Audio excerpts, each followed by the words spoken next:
Hi, everybody. This is Mike B, aka Fony, and I'm joined here by Josh Allen, aka Lore. That is actually how I feel. Any enthusiasm and excitement that you hear from me today is pretty much the vodka talking, and also the probably the fatigue Opiates. kicking in. And sure, yeah, that too. Yeah, everything. The opiates. Yeah. Just fill in the blank. Yeah.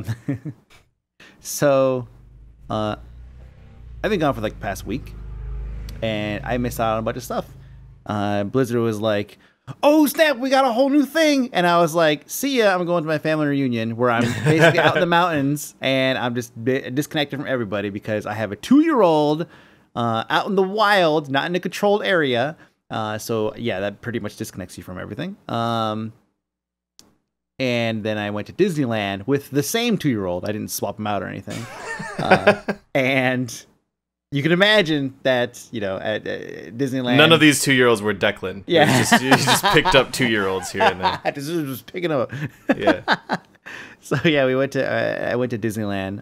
It was Declan's first time at Disneyland, and it was a fantastic family week. But I have absolutely been pulled away from anything gaming related. I've been tragic. I've been doing a lot of work stuff. But in terms of it's like gaming news, I've definitely been in the dark. Like I barely caught the Google announcement.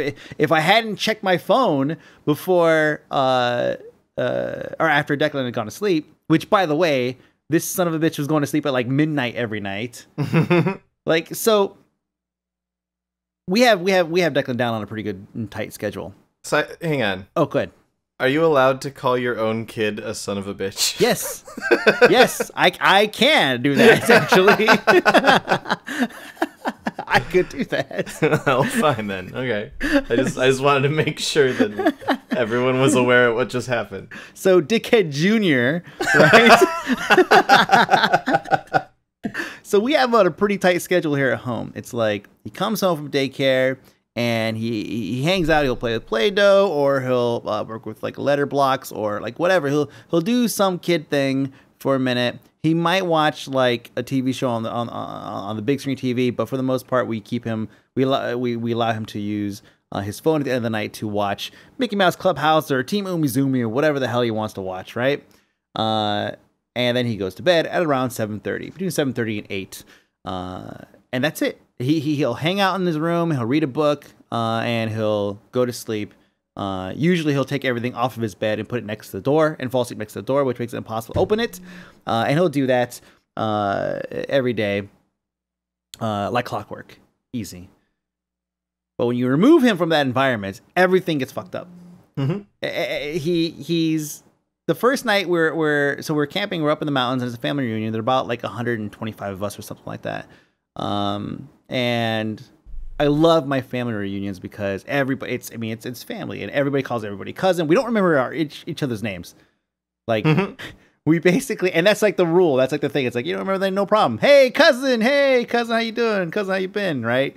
And it works, it's like we have a great time and we drink and, we do whatever. And that's it. And Declan, I was like, yeah, let's take the wagon. We have a Radio Flyer wagon with like off-road tires on it.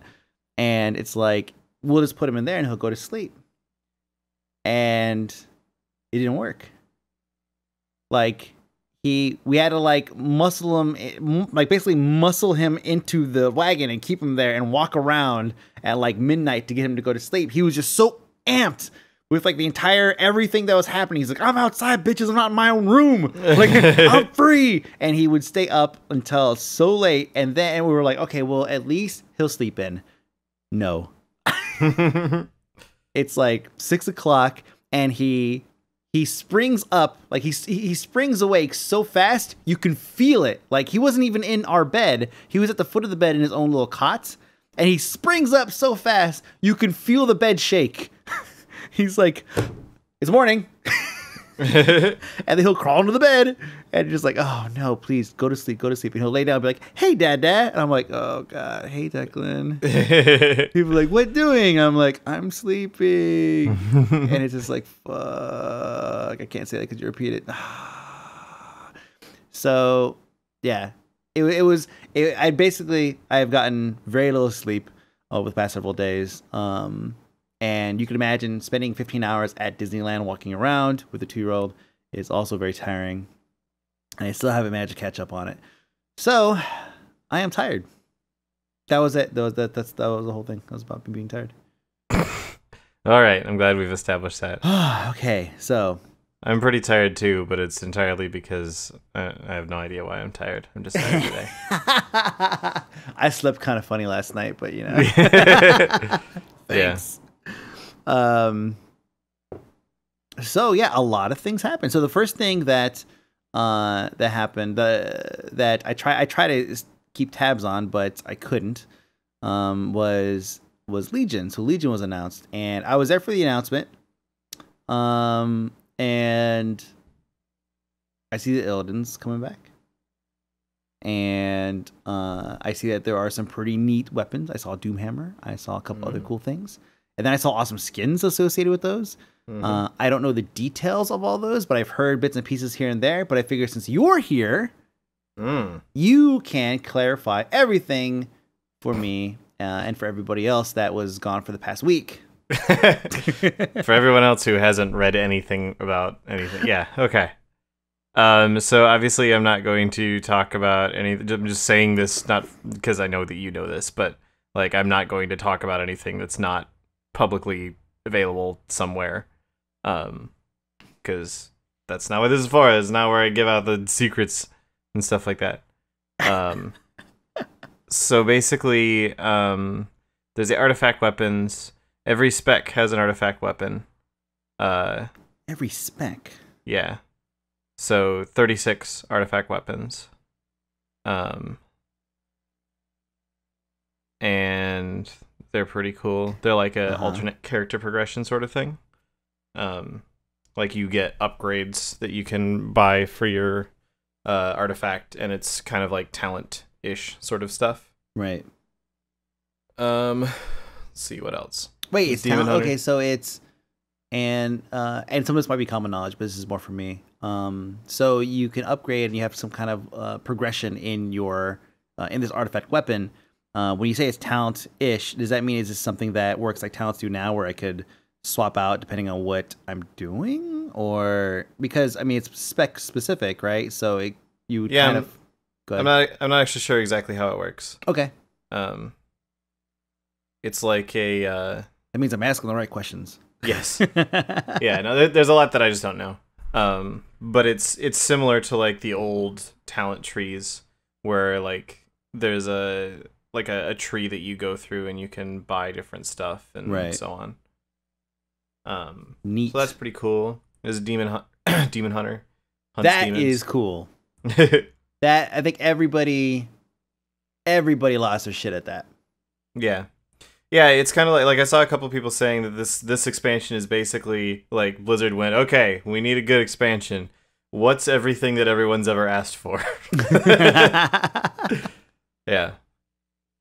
So we compiled that list of everything that everyone's ever asked for.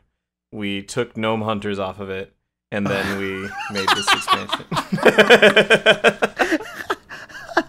Damn it. We took gnome hunters off, and also any kind of a gnome anything in any teaser video or stuff that we do, any cinematic. Yeah. Thanks, guys. Thank you. There have been actual like gnome cinematics. Like there's the whole like character boost thing. There's 2 of those that were just a gnome doing stuff. They definitely are. They're there for comedic relief. We get it. It's okay. Yeah. Something. They're a culture, not a costume. I don't know.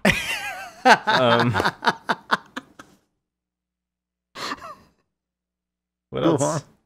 What else is there? I'm trying to remember everything that we talked about so that I don't there's a new talk level about cap. stuff that's there's not. Yeah, new level cap. There's the Broken Isles. I think the new class is probably the coolest thing. Well, and the artifact weapons. Yeah, the new class artifact weapons are the big talking points at the moment. There's the class order halls, which I think could be pretty cool. Mm-hmm. They're like a hangout for your class specifically. So like if you're a paladin, you hang out with other paladins in the paladin place. And you like have paladin buddies that you can send out on missions. In a way that is actually very different to the garrison, I'm told. I don't actually know what it is exactly. Right. But it's, from what I've been told, it's more of a like you send out your mission buddy and then you send him to this zone, and then when you go to that zone later, he has a quest for you or he helps you out on something or something along those lines. Like the mission followers sort of thing is actual content and not just a Facebook game that you come back and check up on. Okay. Yeah, so that I'm intrigued about this. Yeah.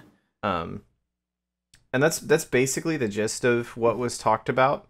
Lots of new dungeons, lots of new raids, lots of scary other changes, like talking about removing or heavily diminishing.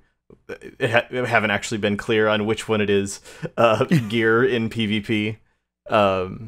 So yeah, that's something that like all of the developers are still. So all of the devs are still in Europe and on their way back that were over there.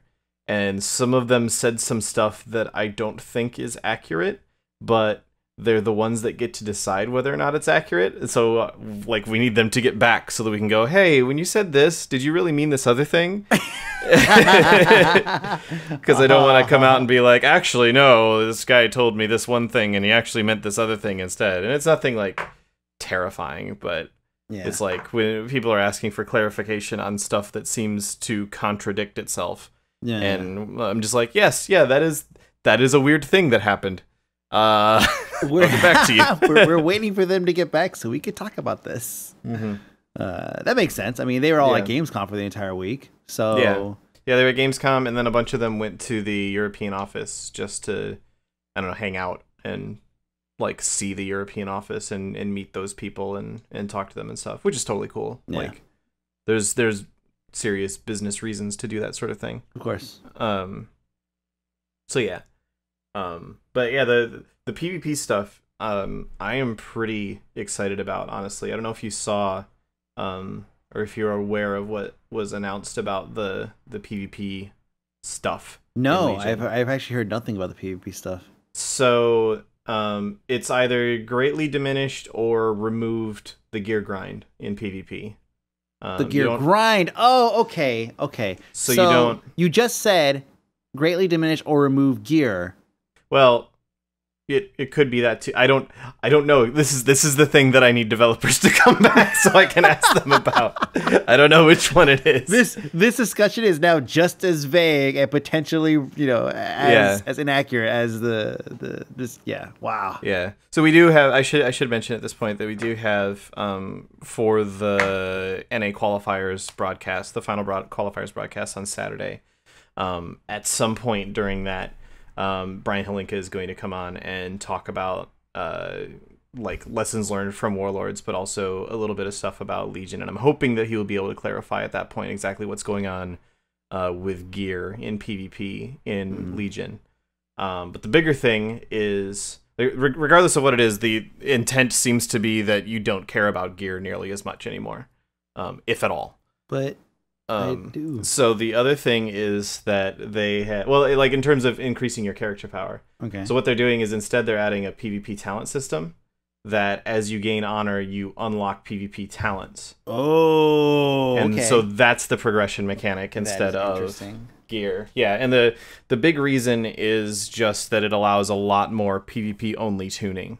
Like when something is broken, the developers can go, right, we have this entire set of PvP talents that, like, we can now say, right, okay, so arms warriors are a little bit weak right now, so we will make one of their PvP only talents better, or we'll make a row of their PvP only talents better. Yeah. Stuff like that. And it gives a lot more flexibility for the PvP team to be able to say we're making these changes and we can know without any question whatsoever that it is going to have zero effect on PvE. You know what? This is something that people have been asking for a long time. Oh yeah. Give us a tree that's separate. Now, granted, when we were asking for it, it was a little far-fetched because I was like before like the simplified tree system.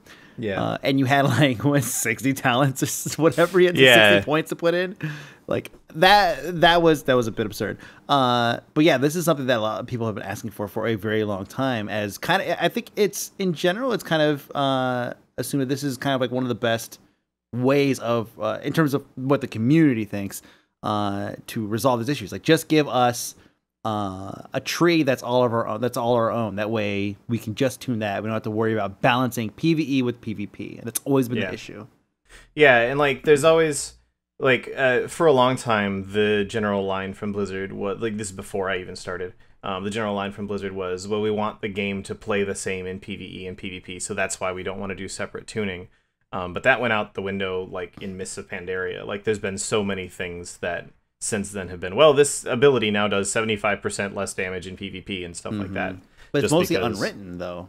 It's mostly unwritten, yeah. So I'm hoping that there will probably still be instances of like this class's core ability just does too much damage, so we have to tone back that ability in PvP. But there will be more ways for that tuning to actually happen, and less having to like, okay, holy paladins are too strong. Let's what can we nerf that doesn't break everything? So I'm excited about that. The other thing that's interesting about it, that I'm really excited for, is they're adding a prestiging system. So when you hit max like honor level, basically. Like, honor isn't points that you spend anymore. It's like experience that you get. As you gain honor, you level up in the honor system, and that's how you unlock the talents. When you hit the maximum honor level, you can prestige, which is similar to like the Call of Duty prestige system, which resets everything, but like gives you a badge that shows on your unit frame. It gives you, like, it'll show on scoreboards and stuff, I'm guessing. It gives you a couple other cosmetic things, like they showed, I think, like a special mount that has a banner that changes based on your prestige level. Based on your prestige level, yeah, cool stuff like that. And that's the sort of thing that I'm really excited about, because I love doing like random BGs. But I've always had the problem of, once I'm fully honor geared, I feel like I'm wasting my time doing random BGs. So I'm like, oh, I really want to keep playing my rogue, but I feel like I should play something else instead. And I'm like, I don't like this as much as my rogue. Oh, I'm sad. So I'm excited for that. Now, besides cosmetic, is there any tactical or statistical like advantage to prestiging? No, it's just it's purely cosmetic. And in fact, one of the big points of feedback that's come up about it since then, that I'm not sure exactly what the status is in terms of the developers, what they're talking about with it, is that it could act like, if you're trying to push rating, it would actually be bad for you to prestige, because then you lose access to the talents that you've earned. Yeah. And so if you like the last talent that you earn, then prestige, that sucks, because you're never going to use that in rated PvP if you're actually going after the prestige bonuses. So there are certainly ways that can be dealt with. Like, a lot of people have suggested not having the prestige reset your stuff in rated PvP, which could feel a little bit clunky. Well, yeah, because they're gonna be like leveling up nothing. Yeah.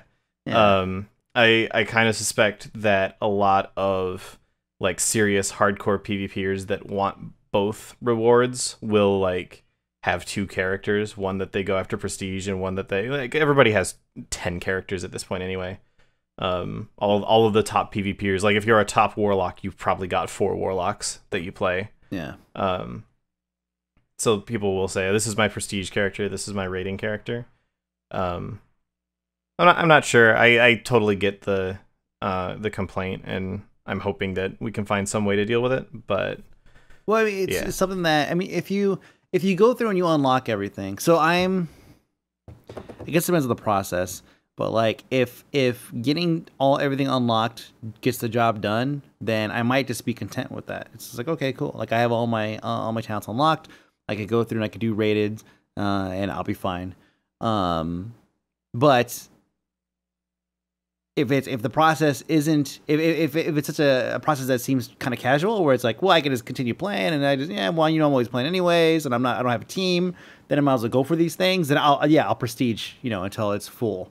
That's kind of how I play Warframe. Now, Warframe, there's an actual tactical benefit to doing that, but still, it's like if I'm playing with a certain weapon set or a certain frame for several hours at a time, I'm going to just go ahead and prestige it, which, you're formatting it basically. And I'll just do that over and over again because I'm already doing it. I might as well get the benefit of having it equipped, Right. But that all sounds actually really super interesting. Yeah, I'm kind of liking some of this so far. Yeah. I'm excited for it. I think that obviously there will have to be a whole lot of iteration on it in beta and stuff. But I'm excited for it. I think there's a lot of great ideas behind this stuff, if nothing else. So what's gonna happen to the glaives of Azeroth? I'm pretty sure they still drop. I don't think anything's really changing about those. Are we gonna get a boost on those? Because they're kind of the glaives. I'm just yeah, I don't know. I haven't heard what the Demon Hunter artifact is yet. So I don't know. I know that it's a glaive, but I'll just predict personal prediction. They'll become an heirloom item. Not the actual glaives themselves, but they will make an heirloom glaive set. Because there's an heirloom for everything, You have heirlooms, heirloom things that are oh, that's definitely a hunter's shoulder piece, or that's definitely a warrior, one-hander or whatever. You have all these a billion different types of heirlooms out there. I'm pretty sure that they'll make something that feels a bit more okay, well, this is gonna be for demon hunters, and we'll probably see something like that. Yeah. But now, if it comes true, I promise you guys, Laura didn't say anything about this. I'm totally making this shit up on the fly. But I hope it comes true. The other thing that's interesting about the artifact weapon system that came out in an interview, but a lot of people haven't really seemed to pick up on it, is that because everybody has an artifact, and because you get your artifact as one of the first things that you do in the expansion. Yeah. And your artifact is always the best thing for you to have equipped because of this alternate progression that goes along with it. There are no weapon drops in Legion at all. No bosses drop weapons. There's no PvP weapons.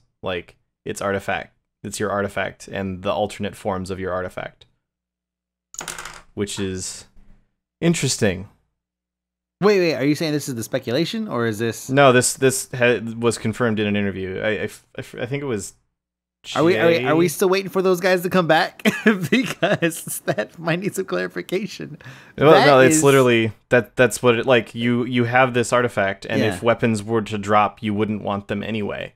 So there just aren't weapons that drop off of things. You have your artifact, and you level up your artifact. Oh wow, I didn't know that. Oh my gosh, that's weird. It's definitely tough one to wrap my head around. It's definitely odd. I think the intent is that because there's different. They showed off different versions of the artifacts, and there's this weapon power or something, artifact power that you get that you use to level up your artifacts. So I think the intent is that those alternate weapon models and the artifact power and stuff kind of replaces weapon drops. So you still get something that drops that means that you get a different looking weapon or something, but yeah, you'll still get something that might be good for transmog, but you could probably DE it or something, do something to it to absorb it into the artifact weapon, right? There are not weapons other than your artifacts. There are not at all. I can't wrap my head around this shit, man. Holy crap. The point is that you get your artifact as the very first thing that you do in the expansion. And then if a weapon were to drop, it would only be for vendoring or disenchanting anyway, because no matter what, it's not going to be as good as the bonuses that you get from the artifact. So it would just be annoying when a weapon dropped. The same sort of problem that people had in Myths when the like, oh, everyone's got a legendary cloak, and yet for some reason in Mythic Siege of Orgrimmar, cloaks drop. Like, okay. So yeah, that's some crazy shit happening. That is really crazy because like my first reaction is like, well, that makes it sound very cookie cutter. But I mean, I already saw just in the announcement like 5 different skins or something for each weapon, and like they all have like customizable like color tints and stuff too. Yeah, and to be honest, 5 different skins that actually add like 5 very different looks to a weapon. You typically don't see more than 5 top tier weapons anyways. Yeah, exactly. So it's really, you really are kind of adding to the assortment of what people can have. So that's a really interesting approach. And you can still go back and transmog, like you can transmog your artifact into other stuff. Oh, I'm too. sure. Like if you like, oh, but I really, really like how I don't know. My level 10 butter knife looks. Yeah, so I'm gonna transmog into the butter knife or whatever. Like you can still do that. So I think that people are very worried about everyone walking around looking exactly the same, and there will probably be some of that, but not really any more than there is currently when like every single PvPer is wearing the same axe. Yeah. And so on. So yeah, it's interesting. It's interesting. We're used to seeing it's like, okay, so here's like normal drops, and then here's like upper tier drops, and then here's like super drops. Like there's like all these different tiers of drops that you could get in progression, and it's like, well, you have all these different ways of going and collecting and getting weapons, whether it be through various forms of currency or faction or just doing dungeons or raids. And it's like a lot of times you're getting them and it's just temporary. You're just gonna turn around, you're gonna transmog into something to match whatever you're wearing the second you get it. Or you're just gonna hold on to it for the next, 3 days until you replace it again. So it's you're not really gaining anything from it. You might see some kind of visual progression, but at the same time, like there's it ultimately it doesn't really mean anything. With a game like WoW, it's like it's all about the end game. Like this is what my character looks like with all the best gear, So, I'm gonna have to wrap my head around this. It'll be interesting. I'm looking forward to like a lot of and this always happens since the dawn of time with every game basically. It's a lot of stuff that sounds terrifying when you hear it because you immediately imagine the worst. And then you get into game and you're like, oh, well, this is actually not a problem because of these reasons or whatever. Yeah, of course. So like the item squish or stat squish or whatever. Yeah, like people were so worried about the stat squish, and like when you came off of Mists of Pandaria and you were just doing 2 million damage Chaos Bolts, and now you're doing like 5k Chaos Bolts. It's like, what? What? But after a week, after a couple of hours, you're just like, oh, whatever. I'm used to this now. I've grown accustomed to it. Pretty much. Yeah. Things die just as fast. The end. Yeah, exactly. So it'll be interesting. I'm excited to. I don't even have an ability to play the expansion yet at this point. So I'm excited to get in and give it a try when I have the opportunity. You'll have to not tell me, like you always do. Yeah, exactly. Maintain that consistency. Yeah, I ain't telling you shit. Yeah, pretty much. So what else happened? I don't know. I've been buried under Legion announcement stuff. I got an invite to YouTube Gaming Wednesday, I think, to their beta. Oh, they're actually a thing. Yeah. So I got in, I played around with it, and it's the YouTube app is pretty solid. Like on iOS devices, the YouTube app's pretty solid. Where it's like you go through and you search for something and you play it. Then while you're playing it, you go and find something else, and it'll put the video in the lower right corner, and you can move around, I think. But yeah, it'll continue playing the video in the corner, so you can continue surfing around on YouTube to find something else. The YouTube Gaming app feels just as dynamic in that you kind of that you could do things and do other things at the same time within the app. And it works pretty well. Now, when I was in it, there weren't a lot of people streaming. As a matter of fact, there was only like, from what I could see, Rocket League, like probably one of the most streamed games right now, outside of the normal most streamed games. Yeah, it had like one person streaming it, so because like there's no way to actually like you're not gonna stream to no viewers, and the only people that like I didn't even know that there was a beta for this, like that anything even existed for it other than their Twitter account. So like I can't imagine that it's worth your time to stream on YouTube Gaming right now. Right now, no. And also the streaming, like to actually stream on YouTube, is identical as it was. I don't know if they're going to revamp that, but the process of streaming before was a little clunky with like scheduling things and whatnot. Yeah, you have to like schedule for right now that you're streaming and. Yeah, I didn't go through the process of doing this. I don't know if the scheduling thing is still there, but like the same like generate unique token thing or whatever is still there, and I was just kind of like, ugh, and I didn't even try. I didn't even try to stream through YouTube or anything. But as I was clicking around, it's like, yeah, nobody had any viewers, but it was also like it was probably actually before Wednesday. Actually, I was probably want to say it's even earlier than that I was in, but it was the video quality was great.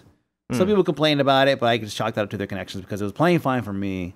But every stream was working fine for me, so everyone else is wrong. Pretty much. I was on my phone down in the living room, far away from the Wi-Fi. All right, so screw those guys. But it's yeah, I mean it worked okay, and I do like the YouTube app. Twitch definitely has a one up on them on the Android side. You might already know this because you use your Android device probably more than I do. But the Twitch app on the Android side will allow you to actually pop up the video into like a picture-in-picture. Yeah, I think, and you could go through and basically do something in another app altogether. Like you could play Hearthstone and then watch Trump stream, like at the same time. Yep, you can stream snipe Trump from your phone. And that is awesome. That's something that iOS is probably pretty far away from doing unless you jailbreak it. But you still have to have the app. The app has to support that, so it's probably not gonna happen anytime soon. But still, like I could see YouTube definitely taking advantage of that kind of technology fairly quickly, and doing that on Android devices. But I mean, yeah, the video quality was fine. It worked great, but I have a hard time believing that they're gonna be able to take it away from Twitch. Yeah, especially if it's a pain in the like. Honestly, I think that's the biggest reason that YouTube streaming hasn't taken off more is that it's just kind of clunky and weird. And when you're talking about a streamer, like a lot of the most popular streamers really have no fucking clue how any of the tech behind the stuff works. Yes! All they know is that as somebody who's tech support for some of these guys, yes. Yeah, like. Their job isn't to be tech savvy. Their job is to be entertaining and on a camera and play like entertaining and usually moderately decent at video games. That's your job as a streamer. One or both of the above. Your job is not to know the intricate ins and outs of everything. Oftentimes they will hire people to, like the really big streamers will say, I'm having problems with, like Chris Hannell creates stream graphics for that's like his job is he creates graphics for streamers and for organizations and sets everything up for them so that all they have to do is push a button and stream. So if for me, like right now, because I'm dumb, I still have OBS open. I should actually probably close that. But like if I want to stream, I just open OBS and I push the let's make a stream happen button. And then I'm live on the internet. If every single time I need to stream, I have to go in and like, okay, go to YouTube, go to Content Manager, go to live events, schedule a new live event, schedule when it starts. And it starts right now because for some reason I have to do all this. Generate a unique key, plug the unique key into OBS, and then I can finally start streaming. I'm just gonna stick with Twitch. Like, yes, exactly. Yes, that is so true. and like, I really want YouTube gaming to do well because I mean we've talked about it a lot before on the show, but there needs to be a strong competitor to Twitch because like I don't have a problem with Twitch at all, but when there is no competition, people get stagnant and they go, well, what I'm doing right now is obviously working, so there's no need for me to try to do any better. And like to Twitch's credit, they do still roll out improvements and new stuff, but it's usually always from the perspective of what can we do in a way that's going to make us more money, and not necessarily from a perspective of how can we keep from losing our people to someone else. Yeah. It's just a different type of different focus in terms of strategy. Yeah, so it's the way it works, and this happens with LOL King a lot, is when we look at another site. So LOL King has had for the longest time, we were basically the only site that offered what we do, right? And we were just rolling in everything. It was like, great, well, what let's think of something new. Let's go ahead and whip something out and we'll do it. And then op.gg, which was previously a Korean, I want to say it's Korean, non-English site, they offered English support. And that definitely, well, it's just like, okay, well, now they're definitely moving in on our territory, so now we need to do some feature matching. So from our perspective, it went from sitting around and like coming up with these cool new features and stuff that we could build to saying, okay, well, let's look at what op.gg has and let's feature match them. And they obviously did the same thing with us because they offer a lot of same things that we do as well. And they've even championed themselves as the Korean version of LOL King, right? So it's there, and this exists on every level, no matter what field you're in. But you know, it's like now it's like, well, we have now the advantage of, well, here's all these other features and stuff like that. That this other team that's brainstorming ideas that they're coming up with that are some of these are good ideas. Well, let's go ahead and feature match them. And then at the same time continue developing our own features. And they're doing the exact same thing on the other front. And that's what we want Twitch to do. It's like Twitch does a really good job of coming up with features and stuff on their own, but it wouldn't hurt them to have competition, which is basically another gigantic brain that's coming up with all these new features and stuff that maybe Twitch hasn't thought of yet. And when they release them, now Twitch can feature match them and continue developing on their own stuff. And I think that's what makes competition so good, is being able to rely on more than just your own team. You can rely on teams from your competitors as well. Yeah, definitely. Like you see that in the gaming industry, like even in games all the time, like in MMOs. I should really stop using Warcraft as an example, but look at World of Warcraft. Like how many features in We've been WoW... using this since Legendary, dude, so you're good. Yeah.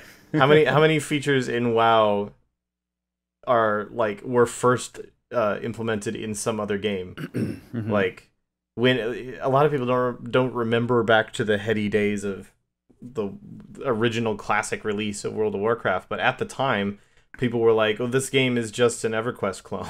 Like all they're doing is they've taken what EverQuest did and then a couple of things that Final Fantasy did and a couple of things that like Star Wars Galaxies did.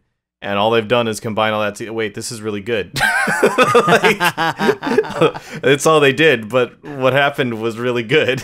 Like, and that's just something that's continually gone on since then, and it's part of why WoW continues to be the most popular MMO. Is when someone else has a really really great idea, like Blizzard will look at that idea and go, okay, that's a cool idea. How can we improve on that idea in a way that it like will work in our own game? That's just how, like, that's how progress works. Yep. Like imagine I like to use the example of the iPhone and now the smartphone. So like the iPhone, when the iPhone first came out, was this crazy ridiculous thing. Oh my god, it's changing the world, but it was just a phone version of the iPod. And the phone version of the iPod, the iPod was just like there were MP3 players at the time, and it was like, oh, the iPod, it's so good though. but it was just a better version of an MP3 player. And MP3 players were just a better version of Discmans. And Discmans were just a better version of Walkmans. And it just goes down and down and down and down the chain. It just keeps going. Yeah, exactly. Like, someone has a good idea. Someone else thinks, oh, that's a great idea. But I would like it more if it was like this.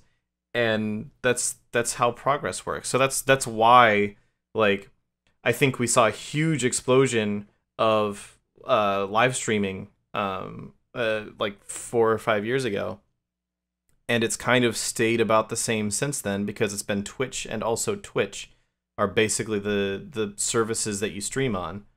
Yeah. And things kind of stagnate as a result. Like, look at social media.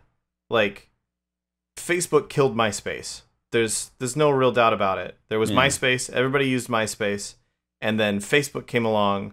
And it was a little bit of a bumpy start for Facebook, but eventually it got to the point where they had rolled out enough features and they were more inviting to users, and they had different things that people liked more about Facebook. And nowadays, nobody uses MySpace at all. Like, I guess it's still around. I don't know who goes there, but quite a few people still use it for like new stuff, which is pretty surprising. But yeah. So, Tom from MySpace still goes to MySpace. Yeah, he does. I'm sure he does.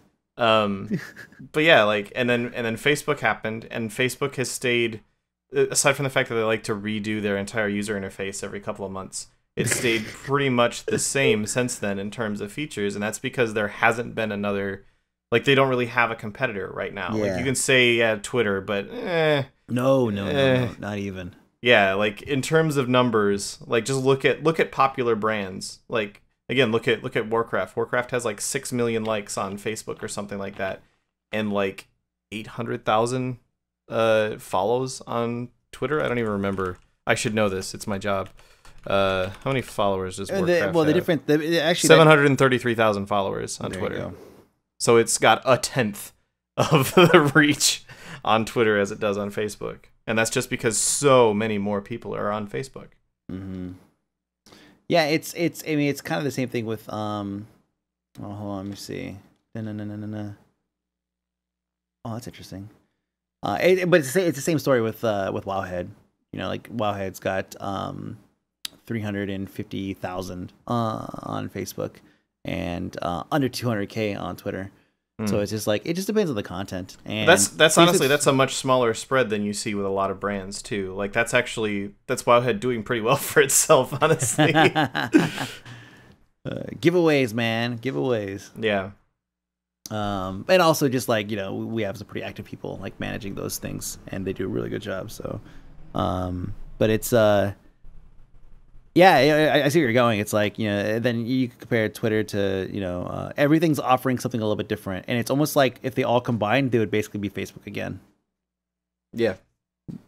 So, but yeah, nobody is offering a direct competitor to Facebook. And so, but what do they do with their time? They modify their privacy policy like every 2.5 days, because that's all they have time to do. It's like, oh well, you know what? Let's go ahead and change the privacy policy again. Let's keep going with that. They continue to find ways to make brands not want to bother with Facebook. Yeah, which is nice. Like, oh, now you can only ever reach 10% of your audience at any given time unless you pay us extra. Yeah. But they're allowed to do that because they kind of have the monopoly on it. So yeah, that's fun. Oh god. Yeah. I get those notifications all the time.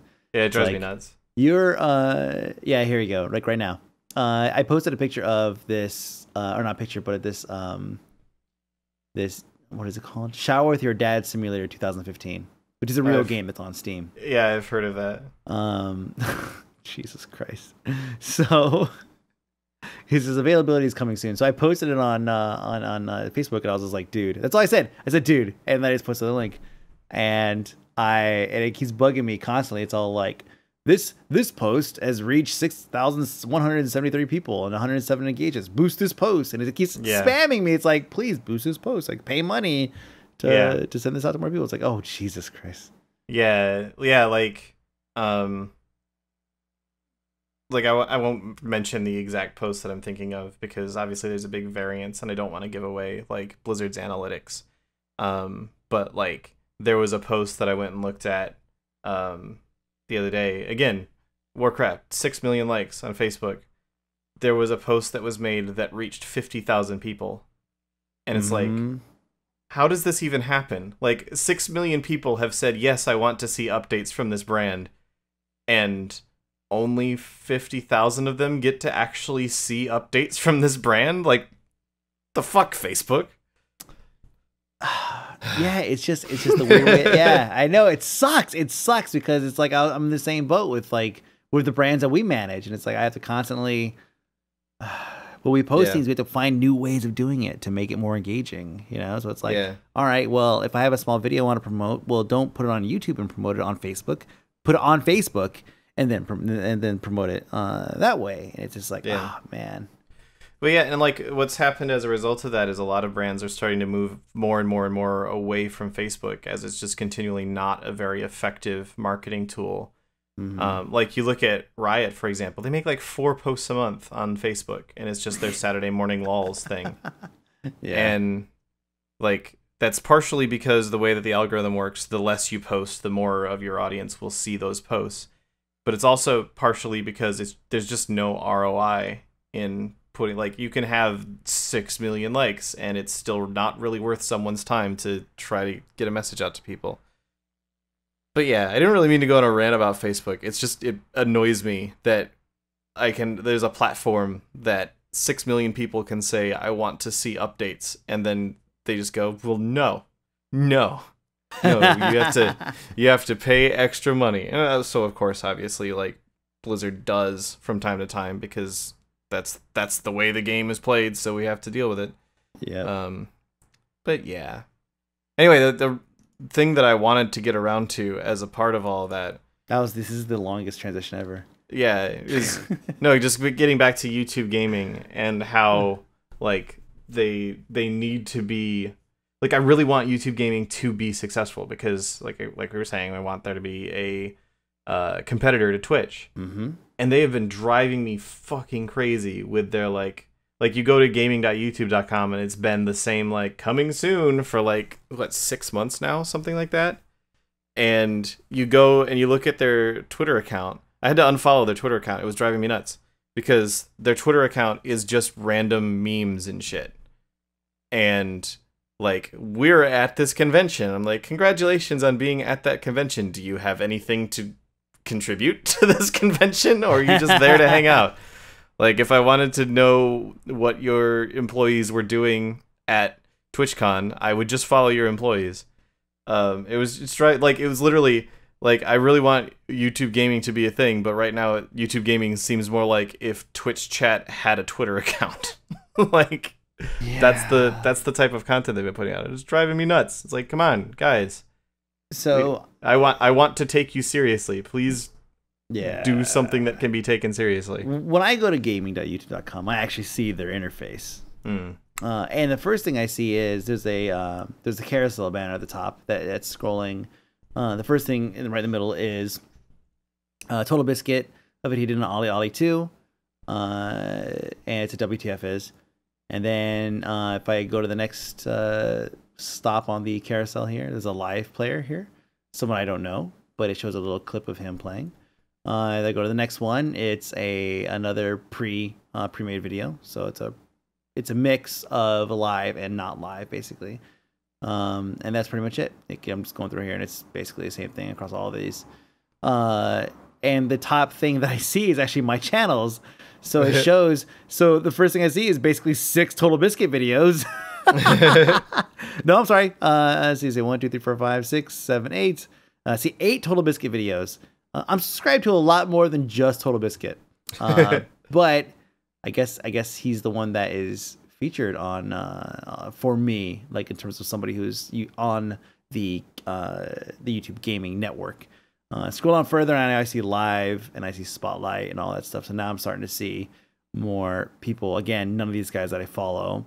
It's just basically a bunch of people that I don't care about playing games that, let me see, VVVV, Yakuza, Black Ops. I don't care about any of these games. GTA 5, hey, that one I might watch. But there's only 36 people watching that. The number one thing right now that I see people are watching has 465 people watching it. So it's still in its infancy, but just the layout alone is basically just a reskin YouTube with a couple of live stuff sprinkled in there. Hmm. I want to interrupt just slightly. Sure. Right now, there is a Twitch Plays Dark Souls stream going on. Yes.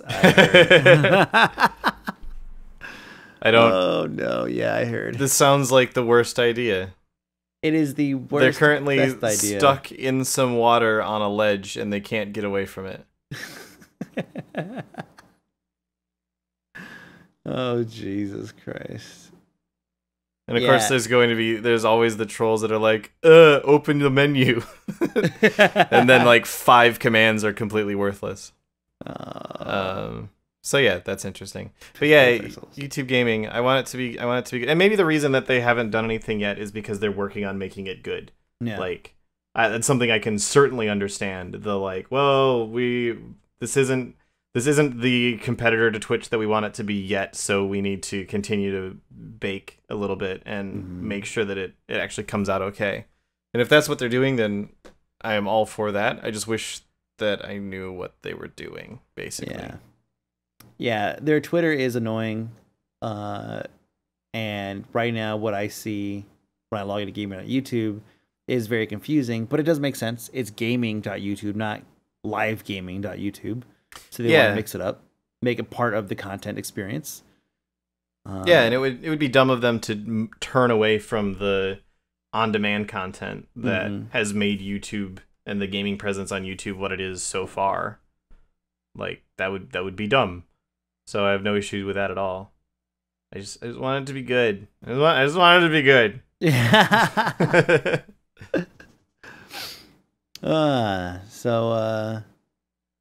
I heard that, oh man, I can't use my Hooli jokes or anything. Damn it, Laura, go watch Silicon Valley. My bad. So Google, they changed their name.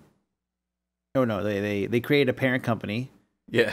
And then packed all their stuff up, moved into the larger suite, which is the parent company, and then sublet it out all the companies below it. So Alphabet.xyz, I believe.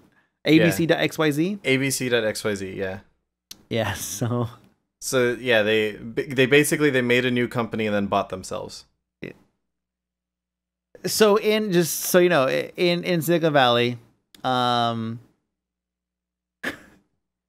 there's something called Hulu. Hulu is the name of the Google company in the show, and they have a department called Hulu XYZ, which is basically their like whatever department. It's like they go there and just create new and different things. And Google has a department that's very similar to this, actually. So it's not too far-fetched. So that's, if you see jokes about Hulu, that is what it's referring to.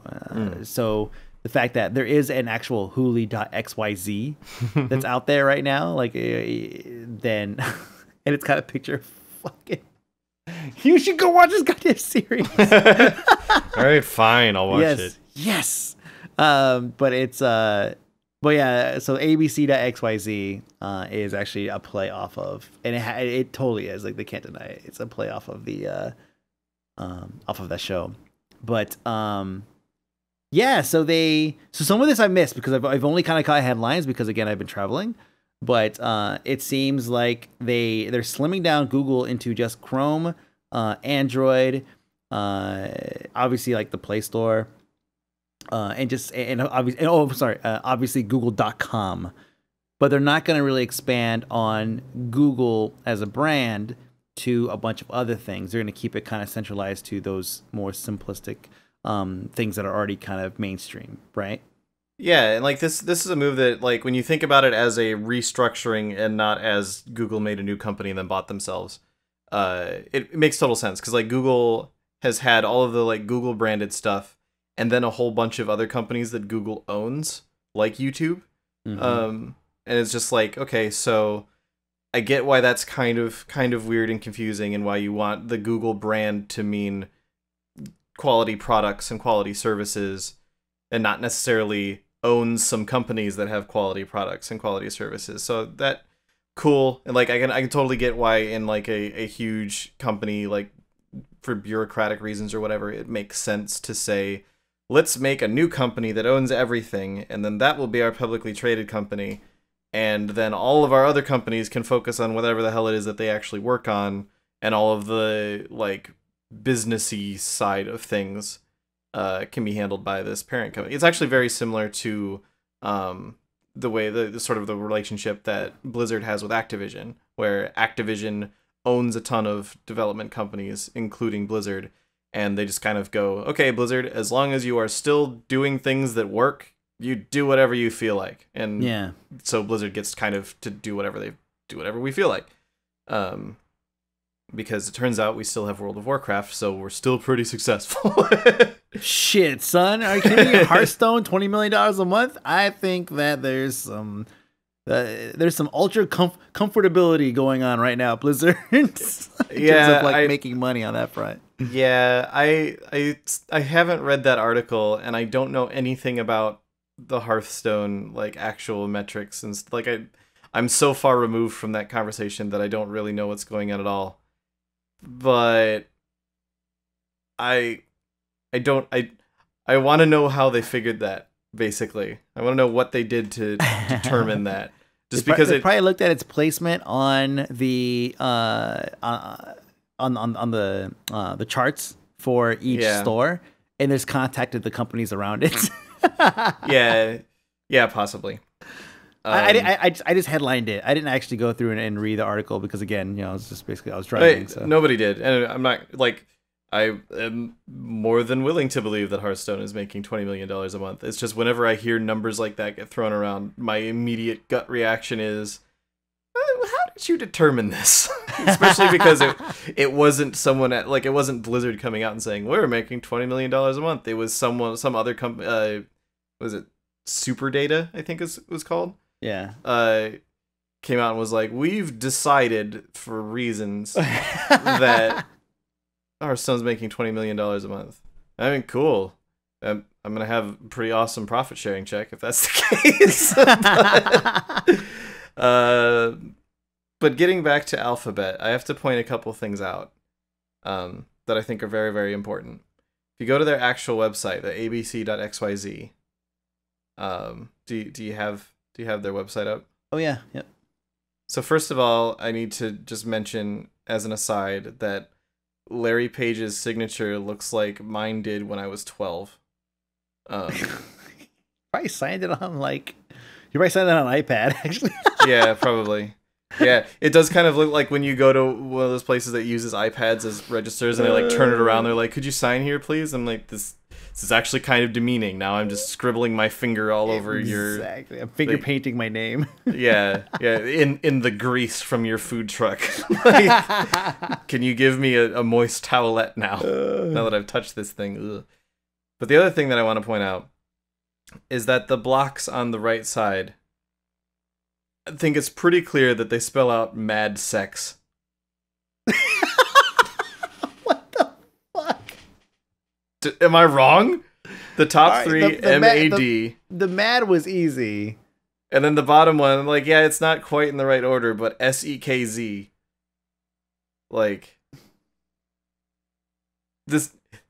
This is some subliminal bullshit right here, where Google's like, "Oh yeah, Alphabet, and how can we make people think mad sex when they look at this website?" Oh man, I believe it, dude. I'm right there with you. Yeah, it looks like. I thought it said mad keds, like the shoes or whatever. But you're right. There is sexy, sexy. Yeah. There's even an X next to the Z. So, yeah.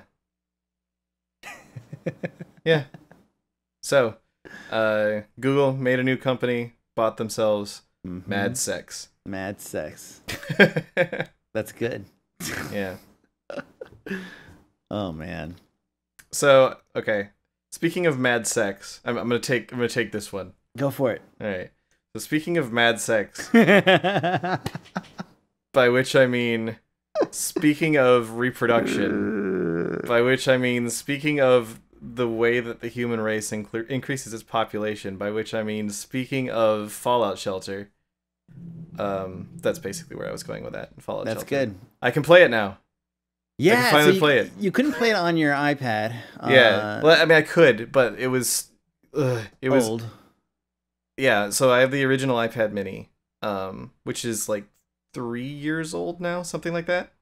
4 years old, something like that. And like it does fine for what I use it for 99% of the time, which is like work, email, taking notes, stuff like that. But it could not play Fallout Shelter. Like it would be totally fine, force close. And then I would have to load it up again, and it took a good minute and a half to actually load into the game. So eventually I was just like, Fallout, I love you, but I hate what you're doing to me. I think we should see other people. And so we went and saw other people for a while, and then Fallout one day showed up at my door and was like, I'm on Android now. And I was like, mad sex.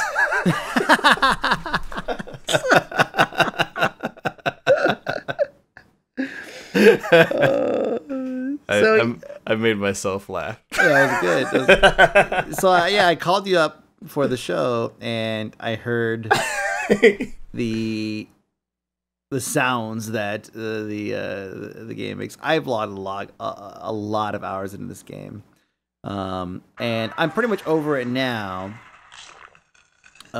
Yes, exactly. So.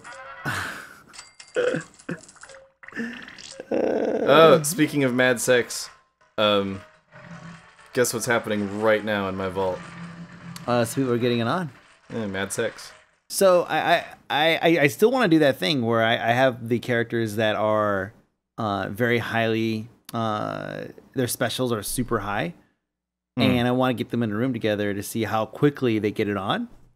Because the charisma is high, their luck is high, and I want to see what happens. Like, you put them in a room, are they just gonna meet and be like, "Oh, hey, what's your name? Whatever, let's fuck," and that's it, and just be done. Like, and then like match that up with like, okay, so here's like random Joe Schmo, and how long does it take for him to score with like random Jane Schmo? I guess. Well, Schmo would be kind of weird. So Jane.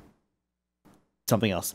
They should probably not have the same last name. Yeah. Yeah. I mean, with certain last names, it's less risky. Though I have had that happen in the game where I'll put a couple together and I'm like, why aren't these people getting it on? Like, what's going on?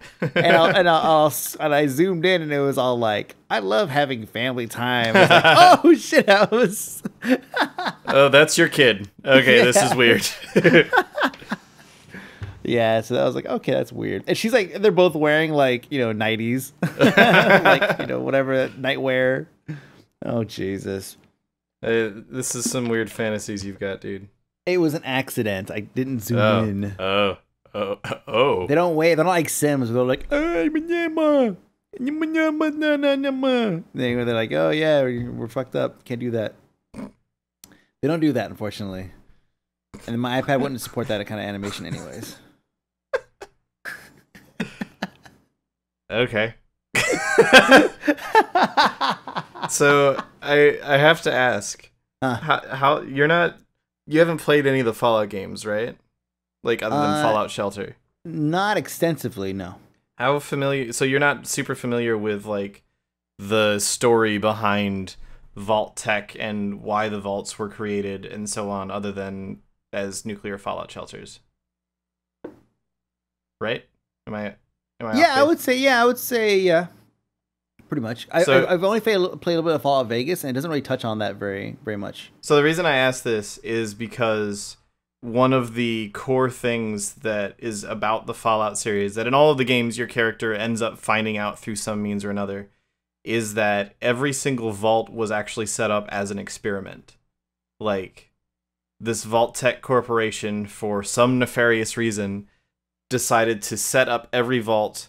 There was like a handful of vaults that everything was going to work perfectly and they were going to be just fine. And all of the rest of them had some sort of weird experiment that they were going to play on their people. So like, there was a vault that the door didn't close all the way. So they wanted to find out what happens with a little bit of radiation getting into the thing after the nuclear apocalypse. Yeah. There was a vault that had nothing but It had like all women and one dude, and another vault that had all dudes and one woman. And they were like, well, we want to see what the human race does in these situations. There's a vault that, like, in fact, one of the in the very first game in the original Fallout, your vault is issued a faulty water chip. So at some point, your vault will run out of water, and their experiment is, let's find out what happens in this situation. So that's why it's so entertaining to me that you are now talking about running these experiments as the actual overseer on your own people in your Fallout shelter. It's like the whole thing come full circle. That's pretty great. Yeah, I knew that the overseers had some level of control over their individual ones, and I've heard that, like in Fallout 3, that it was that you explore all these different vaults, and each one is a little bit different. Is that correct? Yeah. Yeah. So, but I never thought that it was like that I was playing, that I've immersed myself into that role where it's like, oh, but let me try to see what happens when I do all this, and then I do that, and put people in these situations or whatever. Like I still haven't killed anybody. It's a pretty good job. Well, I've killed people out in the wasteland, but I've rezzed them. Yeah, I always feel bad. I'm like, oh, I kind of want this pistol that you found anyway. So here's 150 caps. Come back. Right, and like it's like, oh, it costs 1,000 caps to res you, but you have 8,000 caps on you. Of course, I'm gonna res you, and then you're coming right back home. Yeah. And you'll stand outside for the next 2 weeks because I'm not going to play the game. Yeah. So have fun out there. Exactly. But yeah, it's an addicting game. And you're an evil overseer, employee of Vault Tech. Yes. Basically is where I was going with all of that. Yep. I like it. It's a fun game. It is. And Fallout 4 comes out in November. Months? Yeah. Yeah. It's like November 10th, I think. It's perfectly timed. It's something like November 10th. I remember it being immediately after BlizzCon. So it's like, all right, that's right. Yeah. BlizzCon's done. I know what I'm doing for the rest of my natural life. Mm-hmm. Yep. Like, sigh of relief. We're done with the convention. This is how wrapping up the year. Yeah. If it had come out before BlizzCon, like, that would have been the worst. Like, trying to get people to do things, but then Fallout. I know. Yeah, apparently in Fallout 3, 4, and probably the prior ones, there's some finality to your character. And in Fallout 4, they've come out and they've said that you can continue playing after you're done with everything. Yeah, it's usually that there's some sort of like I haven't ever actually finished Fallout 3. I've been playing through it again recently, but I've never actually finished the main storyline. I tend to have the open world game problem where I get distracted by the 400,000 other things that I can do. And then a month later, I go, I don't really feel like playing this anymore. I'm going to play something else now. Like, you just eventually get tired of playing the same game all the time. But in, like, Fallout 2 and the original Fallout, once you finish the main quest, it just kind of gives you, like, a little walking off into the sunset sort of montage, and that's it. Game over. Like, you can... Like, it doesn't kill you, usually. Depending... There's different endings you can get. But it will... be like, that's it, you're done, you can't play now. So it's good to know that in Fallout 4 they're setting it up so that you don't have to worry about finishing the campaign without having finished everything else there is to do in the game, which is, like, for an open world title, that just makes sense. Like, it shouldn't be that, okay, I've successfully finished scraping together, I've defeated the evil overseer or whatever. And now that pack of ghouls doesn't care about their problems anymore for some reason. Like, yeah. Like all of those NPCs still exist. Everybody they still have all of those problems out in the world. So it's nice to know that you'll be able to do literally whatever you want without having to worry about accidentally finishing the game and having to start over. Mm-hmm. Well, I look forward to it. In the meantime, enjoy the money-making Fallout shelter. Yeah. Yeah, I think we talked about that a couple of weeks ago, but it's kind of crazy how much money they're actually making. Like, I did not expect them to make money off of Fallout Shelter. I thought it was... I thought it was going to be like they made it because it's kind of a cool ad for the game, and they kind of wanted to try out mobile gaming as a platform. Mm-hmm. That's why I thought they made it. But then apparently people just buy lunchboxes like crazy. I did starting out, but and you might experience the same thing. Like there's definitely a this is the thing you have to look out for. The lunchboxes do have like 500 credits in them or caps in them, which is extremely valuable when you're starting out. And you could basically fully upgrade like an entire dining facility or something like that for 500 caps or something, or 1,000 caps. I got lucky when I started my new game on my phone in that you like immediately you earn a couple of lunchboxes just for things like send someone out into the wasteland and you get a lunchbox. And 2 of my lunchboxes both had 2 500 cap cards in them. Mm-hmm. So I just got a whole bunch of caps right away. I was like, all right, I'm gonna fully upgrade a bunch of shit, and now I'm set on food forever. Pretty much, and that's how they get you, because you'll buy them, and you'll be like, I'm rich, and then you'll upgrade like a whole bunch of stuff, and you realize, oh wait. That's the problem I've had with Trials, is I'm like, oh yeah, I bought this, and I've got so many gems, and I've got so much credits, and I just spent all of it on bike upgrades, and now I'm broke again. Oh god, fucking gems. They have another. I'm kind of proud of myself. Trials has a bundle. I think it's still going right now. That was like a ton of gems, and it had like an outfit, and it had another bonus that actually looked like it was pretty good. I don't remember exactly what the bonus was, but it was like $20, and I just kind of went, you know what? I'm not doing this anymore, Trials. I've spent enough money on you. I feel like this like the dumb part is, if it was 2 of those things, if it was half of the stuff that was in there and cost $10, I would seriously consider it. If it was a quarter of the stuff that's in there and $5, I would absolutely buy it right now. Like, and then they could come out with another one in a week that was $5, and I would buy it, and another one in a week that was $5, and I would buy it. I think that the $20 mark is for microtransactions. That's where I kind of like my personal target is, where I sort of draw the line and say, nope, $20 is too much to spend. That's a lot. Yeah, for me it's like 10. Like $10 is easy for me to drop. It's like $10, no problem. But like once you start getting into like the 15, 20 range, it's like that's a fucking game. Yeah, even the $15 at $15, I might still buy it, but I would really, really have to. And when I did it, I would feel bad about it. Is the thing. Like I would go, ugh, I can't believe I just did that. I will find a way to make this thing work. You know, like I will log 100 hours into this game somehow. Yeah. Yep. But if it was $5, oh, they'd have made so much more money off of me by now. I would spend $5,000, $5 at a time on Trials Frontier. Oh my god, yeah, seriously. I mean, but they've done the math. You know they have. Yeah. And they probably have, like, we're probably the minority. There's a bunch of people that are like, yeah, I'll spend $20 on it, no problem. Yeah, well, or there's enough people, and it's also the sort of thing that they just have to experiment with to find out. But like, there's probably enough people. Like, it's not always the case that the cheaper price and then more people buy it.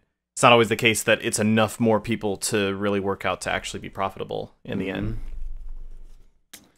Yep. And there's also something to be said for like having something that's more expensive, so fewer people, like with the purpose of meaning that fewer people will buy it, so that like it in a way kind of makes it a little bit more valuable because it becomes rarer as a result of that. Yeah. Like the monocle in Eve, which I don't. Did they ever actually go through with the monocle? I don't remember what came of that. I remember we talked about it so much though. Yeah, it was like like $500 for a monocle or something like that. It was like crazy expensive. I don't remember anything about it other than it was an expensive monocle. I don't know if it was community priced, you know, in which case that's silly, but like it doesn't matter. Like we talked about that. And we beat it to death, and it was just the funniest thing ever. Monocle Gate. Yes. Oh my god. It's like this. Like you go on the App Store, and you will find apps that are like the most expensive app, and they will be very upfront. This is just expensive. The whole reason to buy this is because it's expensive, and you get to show off that you bought the most expensive app. And I would not be surprised if one person buys that $100 app for all you need. Just showing, yeah, and then you've made $100. Yep, that's all you freaking need. And yeah, you're done. So show's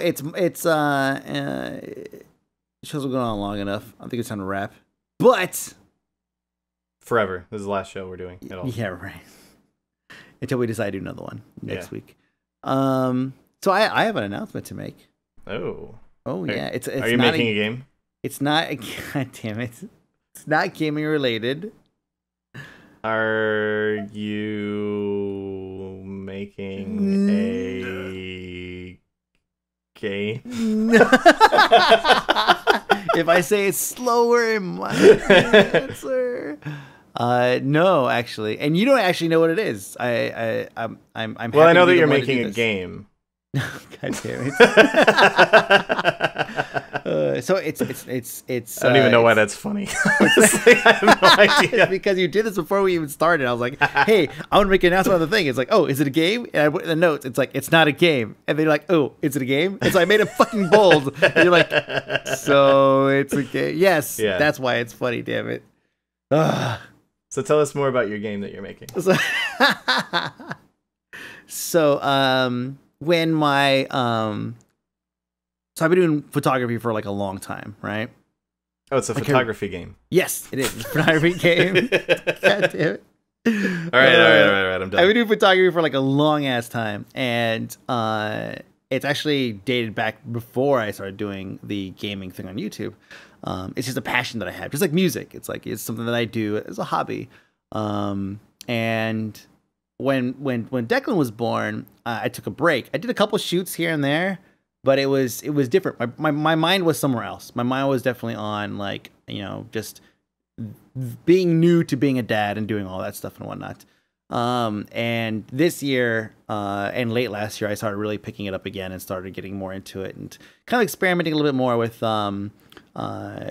working with different models. I obviously work with the same models more than once, which is something I didn't do before. I only, bringing back the models to when you're more comfortable with them, because when you work with them for the first time, it's a lot of getting to know them a little bit and kind of finding out like where you're, like what they're capable of doing and all that, like what kind of music they like to listen to when you're doing a shoot and all that. Now, this is getting creepy. Is it? No, not really. I just. God damn it! Don't say that shit. So while I was working at Sam, we hired on Lindsay, and Lindsay, Lindsay, you met her. Yeah. So Lindsay happened to be a model. Now, here's the thing. I was her boss, so I'm not dumb, right? As somebody who does photography, I'm not going to shoot my... You should not shoot your subordinate in any sense of the word. in any context of shooting. Yes. You should not do that. I guess maybe a laser tag, it's probably okay. Even that's debatable. So she stopped working for Sam probably months ago now, probably 2, maybe 3 months ago now. And we were like, hey, let's start doing some stuff. And so we started working together. And she lives here in the Bay Area, so it actually made it pretty easy. So we started working together and everything. And God, I don't know how this is gonna come across here. That might seem kind of strange to some, but it's a big deal to us. So one of the biggest accomplishments of for whatever stupid reason of being a photographer or a model in this industry is being published. Now, I think it's dumb, and I'm gonna be totally forthcoming and straight up. I think it's dumb because you're being published in a magazine. When's the last time you've picked up a magazine anywhere, like actual physical magazine? I think I picked up one in the Blizzard lobby a few months ago. Did you put it back? And it was like, I didn't know they still made these. It was like for the novelty of picking up a magazine. Oh, God.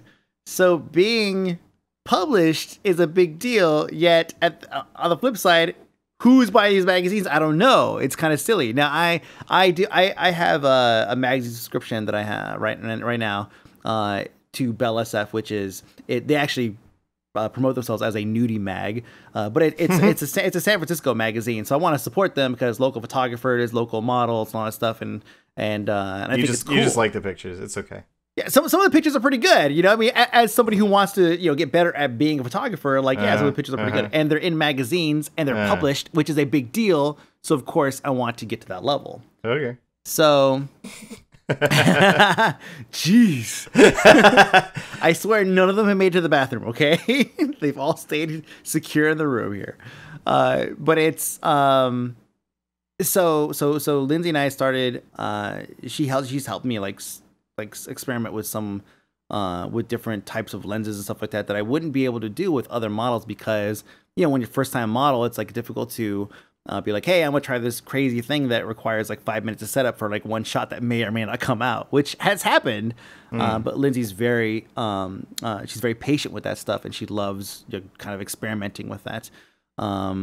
And so basically what we've done is we did a shoot probably sometime within the last like few weeks or so that's gonna be published in a magazine that's. It's not a local magazine. It's actually I would say it's probably has more of a regional, it has a global reach, but it's Fuse Magazine online. And it's my first time being published. It's Lindsay's first time being published. And it's also Lindsay's first nude shoot. So that's a big deal. So it's like multiple big deals, right? It's like, well, Lindsay, which you should be excited for this because of the accomplishment of being published, right? Yeah. Viewers or listeners. But it's also her first nude shoot that's being published anywhere. Like she doesn't even have like nude photos like in her portfolio. So that's a pretty big deal. And she's the fact that she's kind of she's given me this opportunity to be the person to be the photographer to have this, to present this to everybody. I think it's pretty great. But that magazine, Fuse Magazine online, should be their 16th issue, and that's coming out probably sometime next month, I think.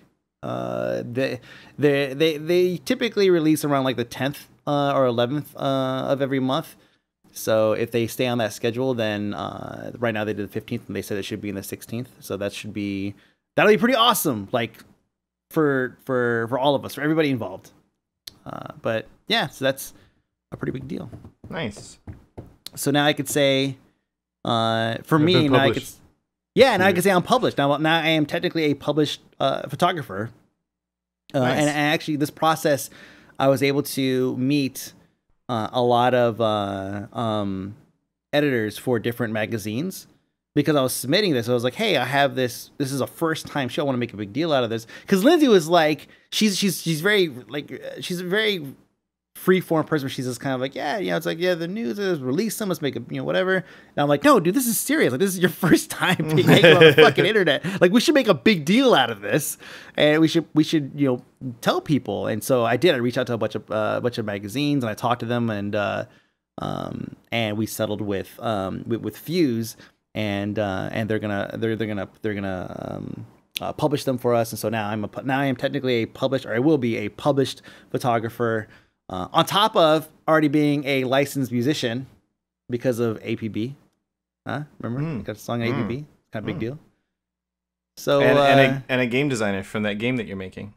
Yes, yeah. Exactly, a distributed game designer or something. I don't even know what you call that. You have published titles. Yes. So yeah, that's this is actually the first time I've told anybody about it outside of just Lindsay and like my wife. And I'll probably make another announcement on Twitter. But if you listen to the show right now, then you're the first to know. You're the first to know. Yeah. Well, that's cool. Congratulations. Thank you. I'm really excited about it. It's a bit of a different kind of shoot too. It's like I tend to focus a lot on I don't use a lot of natural light when I shoot.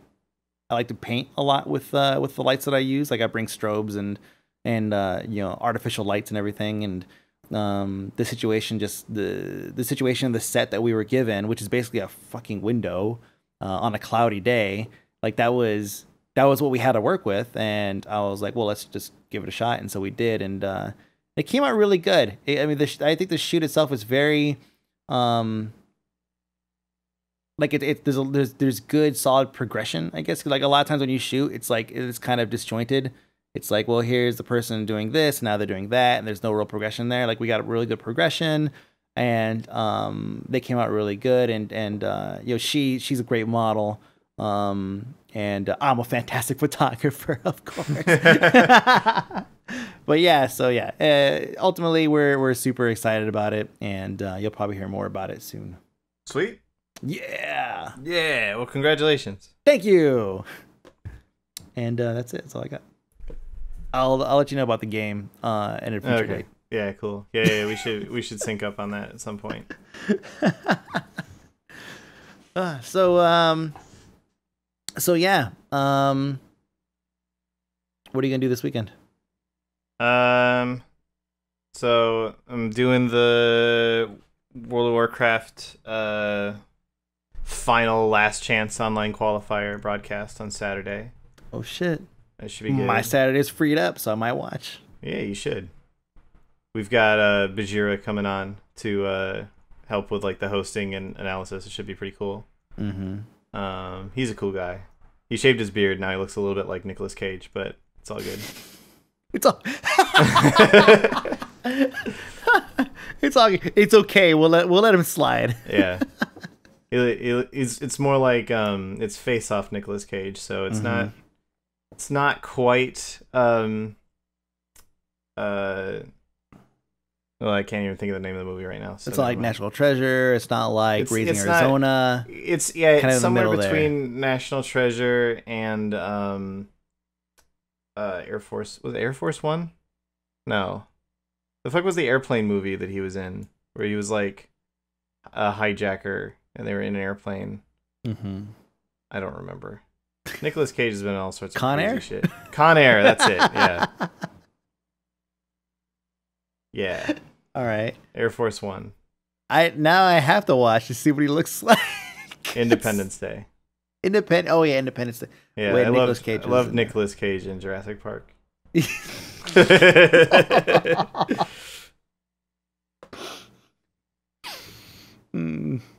Yeah.